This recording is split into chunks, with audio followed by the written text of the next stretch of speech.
Hello and welcome to Esca Legal Lounge. My name is KimberMarie. I'm an associate here at Esca, and today we are joined by our patents partner, Angela. Angela, how are you today? Good. How are you, KimberMarie? Hanging in there. It's a Monday, so it's a little crazy, but we're used to it. So, how was your weekend? Did you watch the Super Bowl? I did, yes, and the Eagles won, and I root for the Eagles, so it's a good Monday. So maybe it's not quite so, uh, you know, Yeah, that was good news for your household, it sounds like. yes, definitely. Amazing.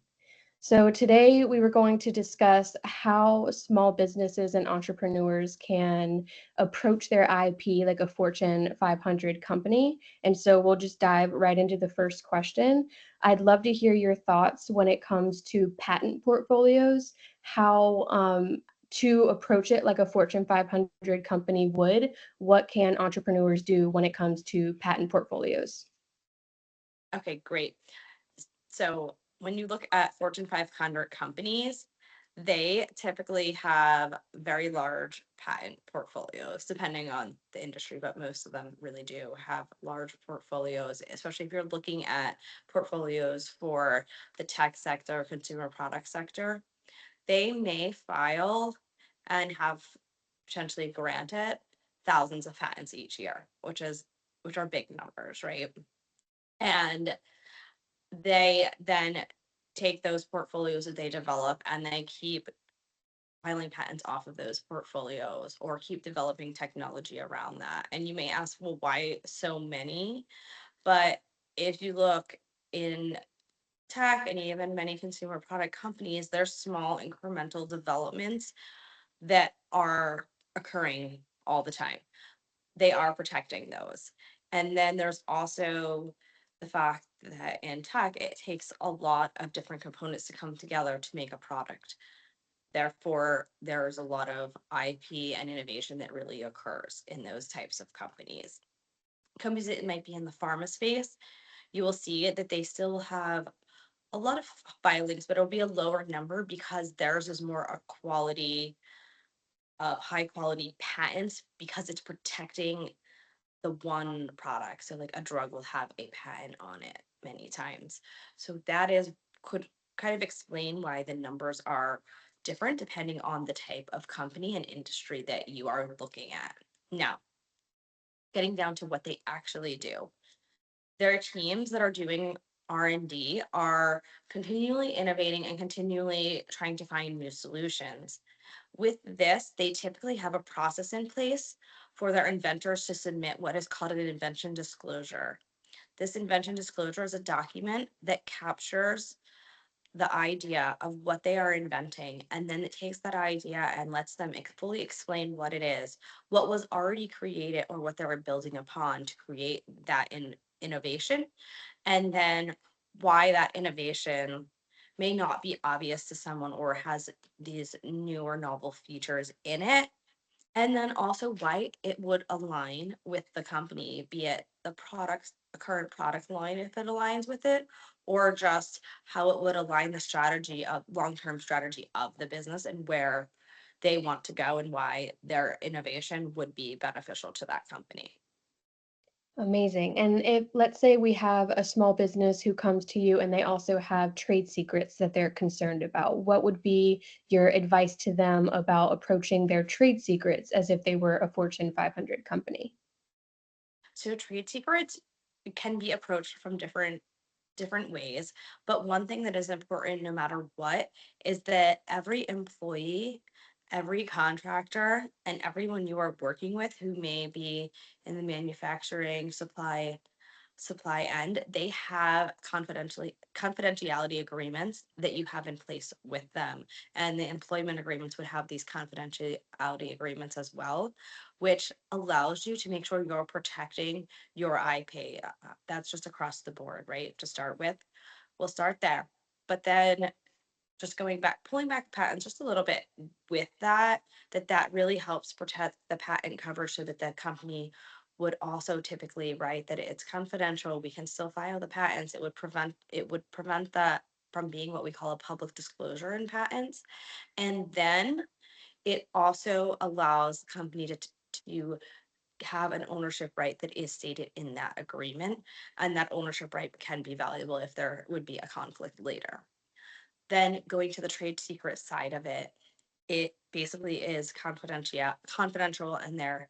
So trade secrets can be captured via a formal process of capturing them, or they could just be ideas, concepts, innovations that have been developed internally that the internal team keeps confidential. And by keeping it within the realm of not disclosing it outside of the group that's confidential, and typically it would probably be even a smaller group than the whole company would know about it unless it's a very small company.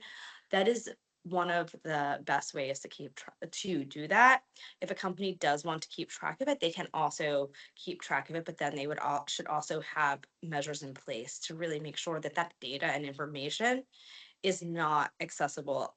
I guess maybe I should say obviously, but maybe it's not obvious, but obviously not to the public, but also not just to the general employee group. And that really it is the access to that database, and that data is very protected. So that goes into your cybersecurity and working with your IT department to really make sure you have the right processes in place. And along with that, just a quick follow-up question. Do you have, like, what are some standard, I guess, trade secret protections that are like specific in place to go along with that? So, like you said, the confidentiality agreement and then working with IT to protect databases. Do you have any recommendations that maybe small businesses or entrepreneurs don't think about, or just any other advice on getting those processes in place?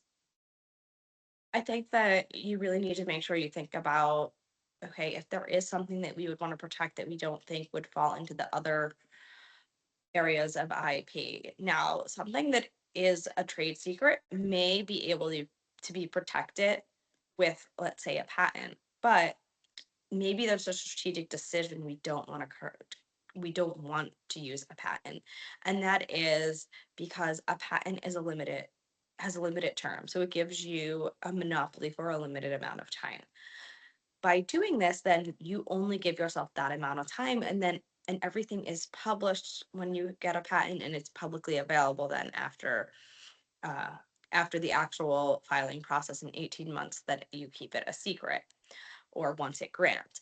Therefore, you only have that knowledge being yours for a short period of time, then you're sharing it. And that is what it gives you a monopoly for a limited period of time. So then you can share the innovations and help the larger community grow and learn from what you invented. So, what you want to think about when it comes to trade secrets is, okay, I might want to protect trade secrets. If I do, who or what is going to be the one who is going to review them? Which goes back to patents too. A lot of times there are typically committees which are within like what big companies would have a chief technology office, and smaller companies may have a technology officer or someone who really controls the technology and innovation of the company. So it's really important to have someone designated to that task. It doesn't have to be their full-time job for a very small company, but someone needs to be the gatekeeper with that. And once you have that system in place, then that person can work with the appropriate leadership team and technology team to really figure out, okay, what do we want to do now? How do we want to designate and protect our trade secrets? What risks are there? What is there that we really want to consider? And from there, they can then put in the processes that work for them.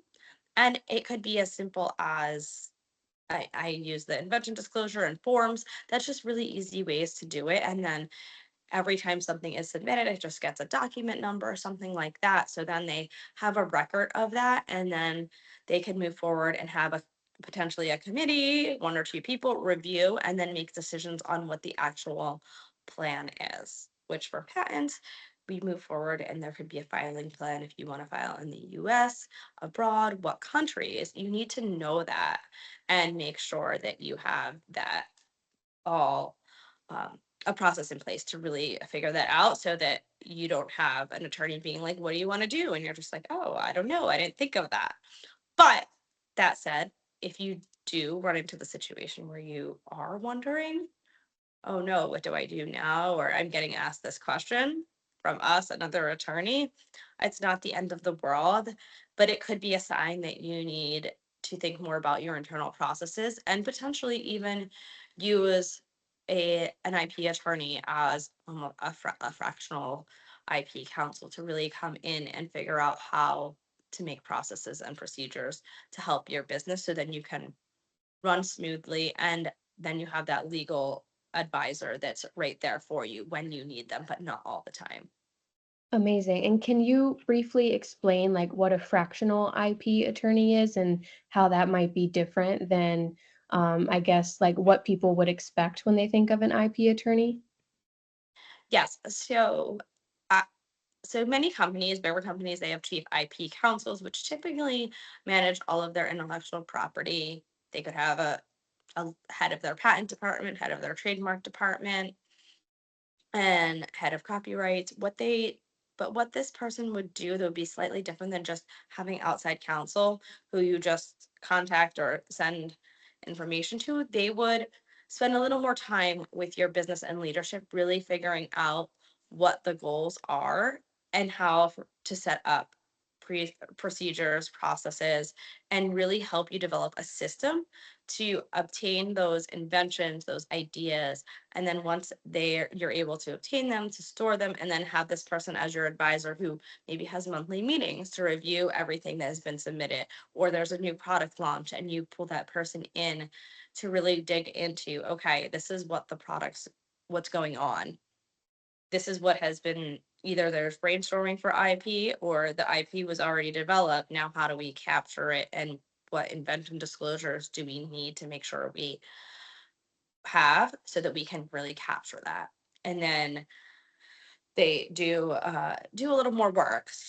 Therefore, you'd be paying them more like an hourly rate, like you typically think of an attorney, but they would have a little more knowledge into your business, and they wouldn't just be there receiving, oh, you're writing a patent for us, just go write a patent. They would actually help with the everyday and help you through that part to set up the processes and procedures, and be there if you need them for other ways to help with improvements of the processes, or to actually conduct the meetings.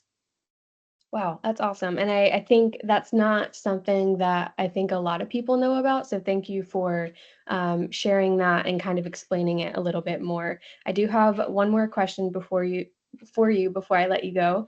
And this one's going to be about trademark programs. So how can smaller businesses and entrepreneurs approach their trademarks as if like similar to a Fortune 500 company?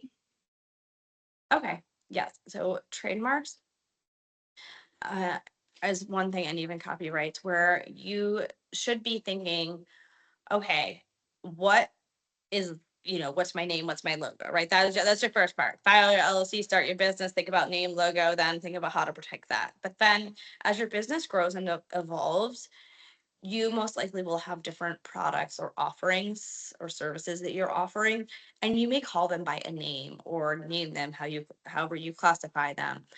Those things also, you should be thinking about, how do I protect that? How are there trademarks? And then as you post things online or post, if there's e-commerce, what is, are there are there things we need to trademark? Or I'm sorry, copyright. I apologize. If you want to copyright things, what should be copyrighted so we have the protection, or we have the pictures we need to keep basically just keeping the paper trail. Okay, we took these pictures, these are the pictures we're using, when were they taken, do we have full rights to the pictures, those kinds of things for copyright. Then the trademark side of it is, okay, the names of everything. It typically, the best practice is to do a search to make sure no one else is using that, and using that in the class that you would want to actually use it in, because it'd be really sad. I mean, it happens all the time though. I mean, it happens in big Yeah. companies. It would be really upsetting when you have this name and you think it's a really amazing, and you put money into marketing, you put money Yeah. into launching it, and then to realize that someone else is using it, and then they're going to say that you are infringing, and then you're going to have to, first of all, deal with that. Potentially, these legal conversations and more attorney fees for something that, you don't want to. And then on top of that, you will may have to rebrand and change the names, and that just confuses your customers and can also just cause just a lot more work for you in the end. Therefore, being able to really have that conversation, the marketing, R&D, PR, like anyone who is working with the products, really just to come together, if there are names, checking and really making sure that you can move forward with that name and should be using that publicly before you actually start using it, and doing a trademark search, and then consider when you're ready to file the trademark application on it. Amazing. Thank you so much for your time, Angela. I know that all of this was super informative, and I'm sure that there are people watching this who are picking up on like little things that maybe they didn't know beforehand. So thank you for your time and explaining all of this. For those of you watching, please tune in next time. We're here weekly. You can catch us on LinkedIn, YouTube, and Instagram, and we will see you next week. Thanks, KimberMarie. Have a great day. Bye. Bye.